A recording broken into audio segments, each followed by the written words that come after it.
संतोष का धन। पंडित श्री रामनाथ शहर के बाहर अपनी पत्नी के साथ रहते थे। एक जब वो अपने विद्यार्थियों को पढ़ाने के लिए जा रहे थे तो उनकी पत्नी ने उनसे सवाल किया कि आज घर में खाना कैसे बनेगा, क्योंकि घर में केवल मात्र एक मुट्ठी चावल भर ही है।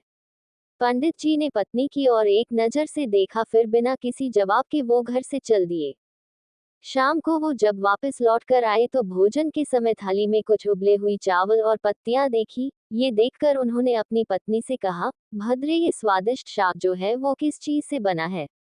मैंने जब सुबह आपके जाते समय आपसे भोजन के विषय में पूछा था तो आपकी दृष्टि इमली के पेड़ की तरफ गई थी। मैंने उसी के पत्तों से यह शाक बनाया है। पंडित जी ने बड़ी निश्चितता के साथ कहा, अगर इमली के पत्तों का शाक इतना स्वादिष्ट होता है फिर तो हमें चिंता करने की कोई आवश्यकता ही नहीं है। अब तो हमें भोजन की कोई चिंता ही नहीं रही।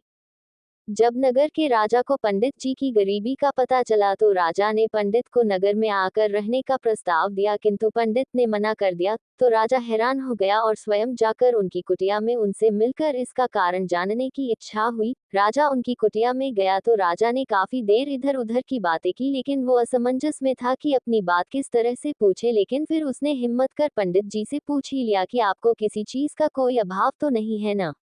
पंडित जी हंसकर बोले, ये तो मेरी पत्नी ही जाने। इस पर राजा पत्नी की ओर आमुख हुए और उनसे वही सवाल किया तो पंडित जी की पत्नी ने जवाब दिया कि अभी मुझे किसी भी तरीके का अभाव नहीं है, क्योंकि मेरे पहनने के वस्त्र इतने नहीं फटे कि वो पहने न जा सकते, और पानी का मटका भी तनिक नहीं फूटा कि उसमें पानी नहीं आ सके, और इसके बाद मेरे हाथों की छुइया जब तक है मुझे किसी चीज का क्या अभाव हो सकता है।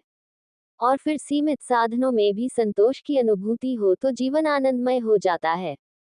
राजा बड़ी श्रद्धा से उस देवी के सामने झुक गए।